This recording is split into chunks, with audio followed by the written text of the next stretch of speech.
Bonjour à tous, je suis Didier Manson. Bienvenue sur ma chaîne dédiée aux voitures, aux conseils auto et aux histoires du monde automobile. Merci de me rejoindre, c'est parti. Aujourd'hui, je vous emmène dans un sujet que beaucoup d'entre vous m'ont demandé depuis longtemps. Mon top 10 des meilleures voitures d'occasion, autrement dit les 10 voitures d'occasion que je choisirais avec mon propre argent si je devais acheter malin, rouler serein et éviter les mauvaises surprises. Et je vous le dis tout de suite, restez bien jusqu'à la fin parce que la première place n'est pas seulement une voiture fiable, c'est le genre de choix qui peut vous faire économiser des milliers d'euros sur plusieurs années, alors que certains modèles très séduisants sur les annonces peuvent devenir de véritables pièges si vous ne savez pas quoi regarder. Dans cette vidéo, je ne vais pas simplement balancer des noms de voitures comme dans un catalogue.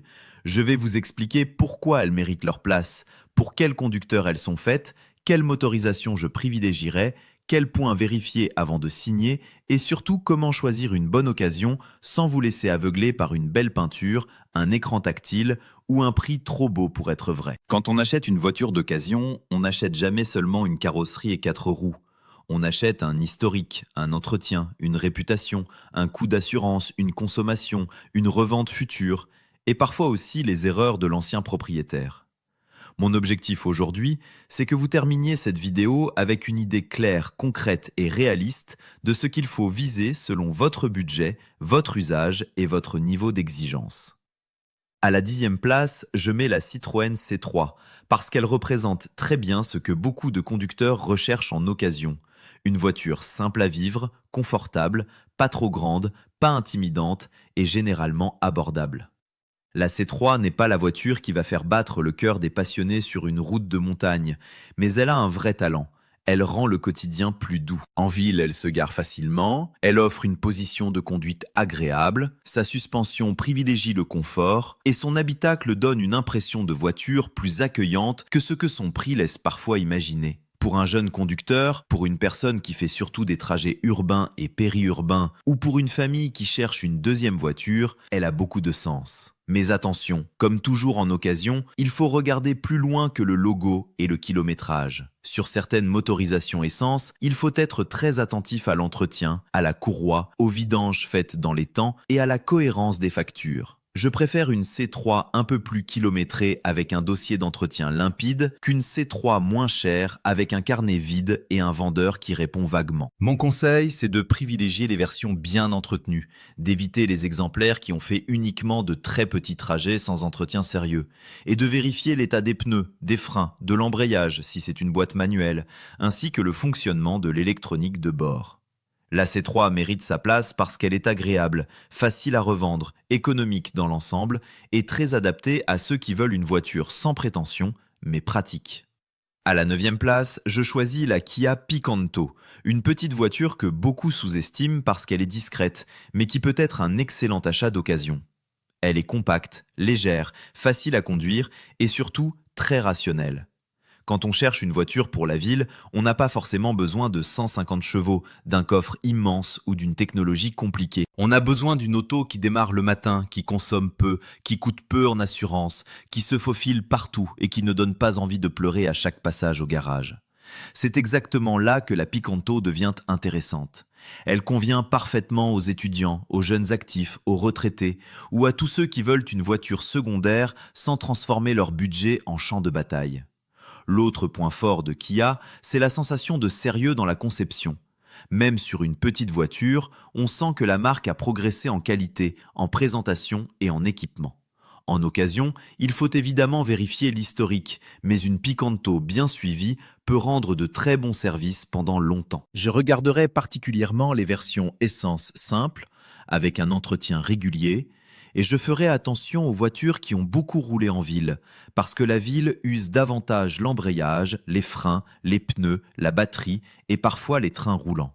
Sur l'essai, je vérifie que la boîte passe bien, que la direction ne tire pas, que le moteur tourne rond à froid et que rien ne claque sur les ralentisseurs. Ce n'est pas la voiture de rêve pour partir à 5 adultes avec les bagages jusqu'au Portugal, mais pour le quotidien, c'est une petite machine honnête, facile et rassurante. À la 8e place, je place la Peugeot 308 de 2e génération parce qu'elle est l'une des compactes françaises les plus intéressantes en occasion quand elle est bien choisie. La 308 a pour elle une vraie qualité de conduite. Elle est stable, agréable, plutôt bien insonorisée, avec une direction précise et un intérieur qui vieillit souvent assez bien si le propriétaire en a pris soin. C'est une voiture qui peut convenir à énormément de profils.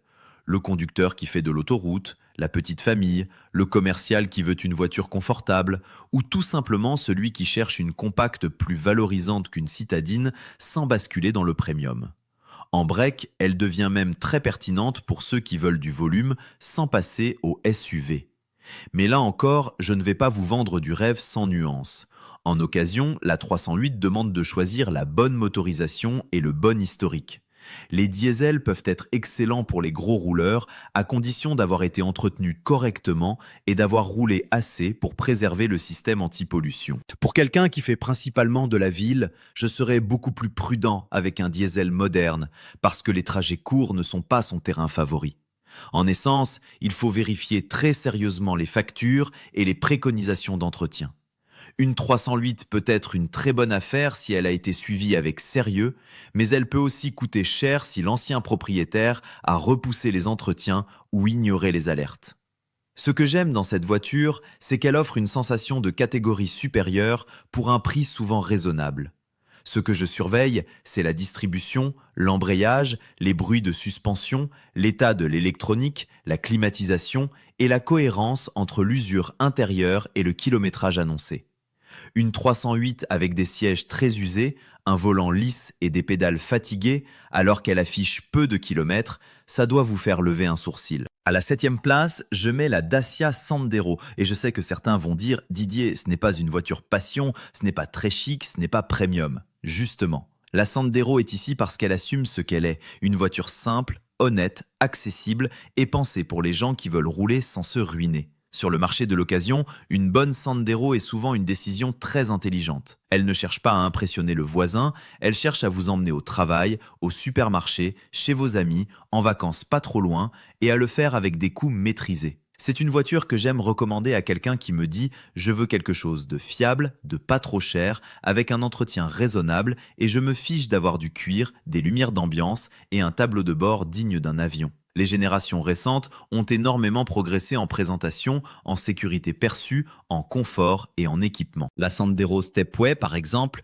plaît beaucoup parce qu'elle donne une allure de petit crossover tout en restant moins chère qu'un vrai SUV. Mais il faut rester lucide. Une Sandero d'occasion doit être inspectée comme n'importe quelle autre voiture. Il ne faut pas penser que simplicité veut dire invincibilité. Je vérifie l'historique, les factures, les pneus, le freinage, les éventuels bruits de train avant, l'état de la boîte, et je m'assure que l'usage correspond à l'état général. Si elle a servi de voiture de location, de véhicule de société ou de voiture de livraison improvisée, je serai plus exigeant sur le prix. Mais si vous trouvez une Sandero propre, entretenue, avec un moteur adapté à votre usage, c'est l'une des meilleures réponses à la hausse du coût de la vie automobile.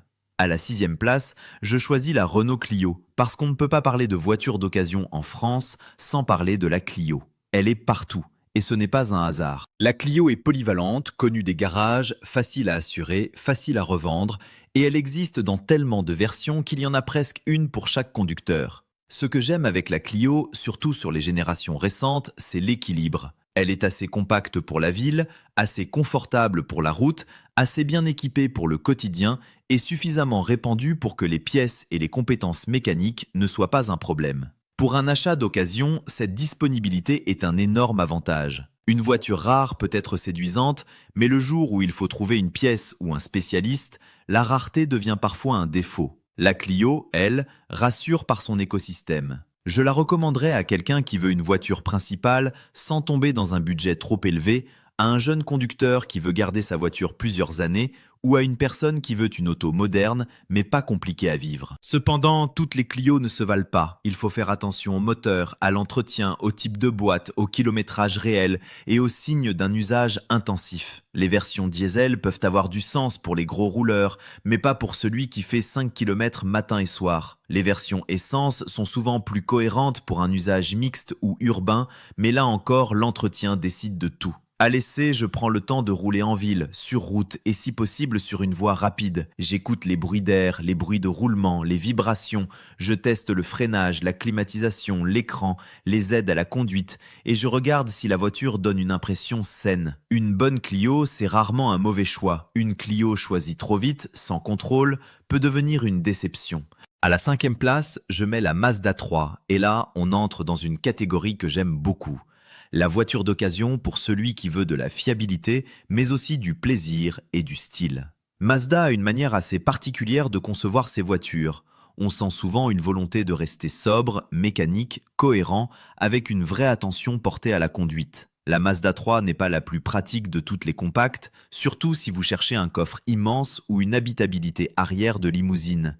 Mais elle a une personnalité. Elle se conduit bien, elle présente bien, elle vieillit souvent avec élégance et elle attire des propriétaires qui, en général, aiment leur voiture et l'entretiennent correctement. C'est un détail important. Acheter une voiture d'occasion, c'est aussi acheter le profil typique de ses anciens propriétaires. Une voiture achetée par passion et entretenue avec soin peut être plus rassurante qu'une voiture très populaire utilisée sans attention. La Mazda 3 me plaît parce qu'elle propose une alternative aux compactes allemandes parfois plus chères et plus risquées à entretenir. Les moteurs essence atmosphérique, selon les versions, peuvent être très intéressants pour ceux qui veulent éviter une partie de la complexité des petits moteurs turbo. Bien sûr, il faut vérifier l'historique, la corrosion éventuelle selon l'âge et la région, l'état des trains roulants, l'entretien de la boîte, les rappels éventuels et le fonctionnement des équipements. Mais globalement, une Mazda 3 bien choisie donne cette impression rare. On achète une voiture raisonnable sans renoncer au plaisir. Elle est idéale pour quelqu'un qui fait de la route, qui aime conduire, qui veut une belle présentation intérieure, mais qui ne veut pas entrer dans les coûts parfois élevés du premium. À la 4e place, je choisis la Honda Jazz et je sais que ce choix peut surprendre ceux qui regardent surtout le design ou la puissance. Pourtant, la Jazz est l'une des voitures les plus intelligentes que l'on puisse acheter d'occasion. Elle n'a pas besoin de crier pour être brillante. Elle est compacte dehors, étonnamment spacieuse dedans, très pratique, souvent fiable et pensée avec une logique d'ingénieur qui se voit dans les détails. Quand vous montez dans une Jazz, vous comprenez qu'elle a été conçue pour la vraie vie. Les courses, les sacs, les enfants, les trajets quotidiens, les manœuvres, la visibilité, la facilité. Les sièges modulables sont un vrai atout, l'habitabilité est impressionnante pour le gabarit et la conduite est douce.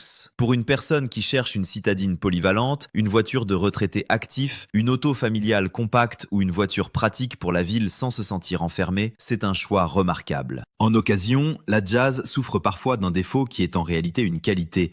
Elle est moins à la mode que certains SUV ou certaines citadines au style agressif. Résultat, on peut trouver des exemplaires intéressants, même si les bonnes versions gardent souvent une cote solide.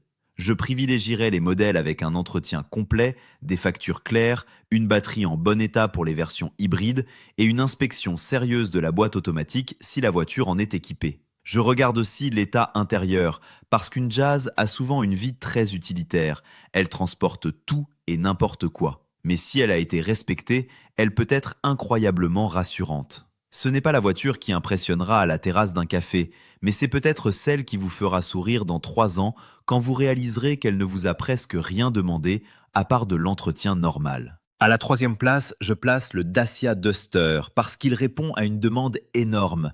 Avoir un SUV pratique, robuste dans l'esprit, avec une position de conduite haute, sans payer le prix parfois délirant de certains concurrents. Le Duster est devenu une vraie référence pour les automobilistes qui veulent du volume, de la garde au sol, une voiture capable d'encaisser les routes abîmées, les vacances, les chemins, les enfants, les chiens, les vélos et la vie réelle. Il n'est pas parfait, mais il a une force incroyable, son rapport entre prix, utilité et coût d'usage. En occasion, c'est un véhicule à considérer très sérieusement, surtout pour ceux qui vivent à la campagne, en montagne, en périphérie ou qui veulent simplement une voiture plus polyvalente qu'une citadine. Les versions 2 roues motrices suffisent à la majorité des conducteurs, tandis que les versions 4 roues motrices intéressent ceux qui ont vraiment besoin de motricité. Mais attention, un Duster 4x4 acheté pour faire joli n'a pas le même historique qu'un Duster 4x4 qui a tiré une remorque sur des chemins boueux pendant des années.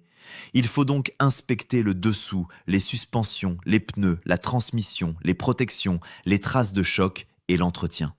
Le Duster est simple dans l'esprit, mais il ne faut pas confondre simplicité et absence de contrôle.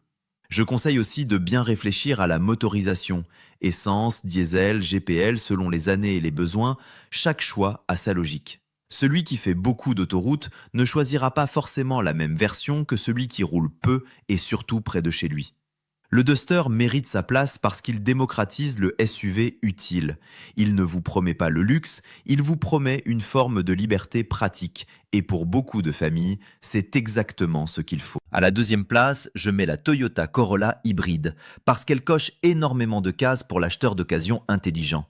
La Corolla, c'est une voiture qui ne cherche pas à faire du bruit autour d'elle, mais qui construit sa réputation kilomètre après kilomètre. En hybride, elle devient particulièrement intéressante pour ceux qui veulent une consommation basse, une conduite douce, une boîte automatique agréable en ville et une réputation de fiabilité solide. Ce n'est pas une sportive et il faut accepter le comportement particulier de la transmission hybride Toyota, surtout lors des fortes accélérations. Mais pour un usage quotidien, c'est redoutablement efficace. La Corolla existe en berline compacte et en break, et le break est vraiment intéressant pour les familles ou les gros rouleurs qui veulent du volume sans passer par un SUV. Ce que j'aime avec cette voiture, c'est son côté rationnel haut de gamme. On a une auto moderne, bien équipée, sobre, souvent très fiable, avec une valeur de revente rassurante. En occasion, elle n'est pas toujours la moins chère à l'achat, justement parce que sa réputation soutient les prix, mais il faut regarder le coût total. Une voiture moins chère au départ peut coûter plus cher en réparation, en carburant, en décote et en stress. La Corolla, elle, joue la carte de la tranquillité. Avant d'acheter, je vérifie évidemment l'historique d'entretien, l'état de la batterie hybride, les rappels, les pneus, le freinage, les trains roulants, et je fais un essai complet pour voir si la transition entre électrique et thermique est fluide. Je conseille aussi de vérifier que l'entretien a été fait dans un réseau ou par un professionnel qui connaît les hybrides. La Corolla est une excellente voiture pour celui qui veut acheter avec sa tête, mais sans se sentir puni au volant. Elle est confortable, sérieuse, économique, et elle donne cette sensation très agréable d'avoir fait un choix solide. Et maintenant, à la première place, je mets la Toyota Yaris hybride parce qu'à mes yeux, c'est l'une des meilleures voitures d'occasion pour le plus grand nombre, surtout si l'on parle d'un usage réel, quotidien, urbain et périurbain. La Yaris hybride, c'est un peu la réponse à la question que tout le monde me pose. Didier, je veux une voiture fiable, économique, facile à revendre, pas trop grande, automatique si possible, et qui ne me ruine pas à la pompe. Voilà, c'est exactement son territoire. Elle est compacte, donc parfaite en ville. Elle consomme peu, surtout dans les trajets où une voiture thermique classique est la moins efficace. Elle est simple à conduire, rassurante, généralement très bien acceptée par les acheteurs d'occasion, et elle bénéficie de l'image Toyota en matière d'hybride. Pour un jeune conducteur qui a le budget, pour une personne qui veut une voiture principale sans stress, pour un couple, pour un retraité, pour quelqu'un qui fait beaucoup de petits trajets, la Yaris hybride est extrêmement cohérente. Elle n'est pas parfaite, le coffre n'est pas gigantesque, l'insonorisation peut être moyenne selon les générations, les prix en occasion peuvent rester élevés et certains conducteurs n'aiment pas la sensation de la transmission lors des accélérations franches. Mais quand on met tout dans la balance, elle reste difficile à battre. Ce que je vérifierai avant d'acheter, c'est l'entretien régulier, l'état de la batterie hybride, le comportement au freinage, l'usure des pneus, l'état des pare-chocs parce que beaucoup de Yaris vivent en ville, et bien sûr l'historique administratif complet. Je préfère payer un peu plus pour une Yaris propre, suivie, avec des factures et un vendeur transparent, que chercher la moins chère du marché et découvrir ensuite pourquoi elle était moins chère. La Yaris hybride est ma numéro 1 parce qu'elle résume parfaitement ce que doit être une excellente occasion. Une voiture qui vous simplifie la vie. Elle ne vous oblige pas à devenir mécanicien. Elle ne vous impose pas un budget carburant énorme. Elle se revend bien, elle rassure et elle correspond à l'usage de millions d'automobilistes. Maintenant, avant de conclure, je veux insister sur un point essentiel. Même la meilleure voiture du monde peut devenir une mauvaise affaire si l'exemplaire que vous achetez a été négligé. Un classement comme celui-ci sert à vous orienter, pas à remplacer votre vigilance. Quand vous allez voir une voiture d'occasion, arrivez avec méthode. Regardez la carrosserie à la lumière du jour, pas dans un parking sombre. Vérifiez l'alignement des panneaux, les différences de teinte, l'état des pneus, la présence des 2 clés, la cohérence du contrôle technique, les factures, le carnet, les dates, les kilométrages inscrits et le nom sur la carte grise. Démarrez le moteur à froid si possible, parce qu'un moteur déjà chaud peut cacher certains bruits. Pendant l'essai, ne mettez pas la radio, écoutez la voiture. Une bonne occasion parle doucement, une mauvaise vous donne souvent des indices. Un claquement, une vibration, une fumée, une odeur, un voyant, une boîte qui accroche, un freinage qui tremble, une direction qui tire, une climatisation qui ne refroidit pas. Ne vous laissez jamais presser par un vendeur qui vous dit qu'il y a 10 personnes derrière vous. Il y aura toujours une autre voiture. Ce qu'il n'y aura pas toujours, c'est votre argent une fois qu'il sera parti. Je conseille aussi, lorsque le budget est important, de faire inspecter la voiture par un professionnel indépendant. Cela peut sembler être une dépense en plus, mais c'est parfois la meilleure économie de tout l'achat. Et surtout, adaptez le modèle à votre usage. N'achetez pas un diesel moderne si vous ne faites que de petits trajets urbains. N'achetez pas un SUV si vous n'avez ni besoin d'espace ni envie d'assumer des pneus plus chers. N'achetez pas une voiture premium ancienne simplement parce qu'elle coûte le prix d'une citadine récente, car l'entretien, lui, reste premium. Une bonne voiture d'occasion, ce n'est pas celle qui impressionne le plus sur la photo, c'est celle qui correspond à votre vie, à votre budget, à vos trajets et à votre capacité à l'entretenir. Voilà pourquoi mon top mélange des citadines, des compacts, un SUV accessible et des hybrides. Parce que le meilleur choix n'est pas le même pour tout le monde. Si vous êtes étudiant, la Picanto ou la Sandero peut être plus intelligente qu'une grosse berline. Si vous avez une famille, la 308, le Duster ou la Corolla Break deviennent très intéressants. Si vous roulez surtout en ville,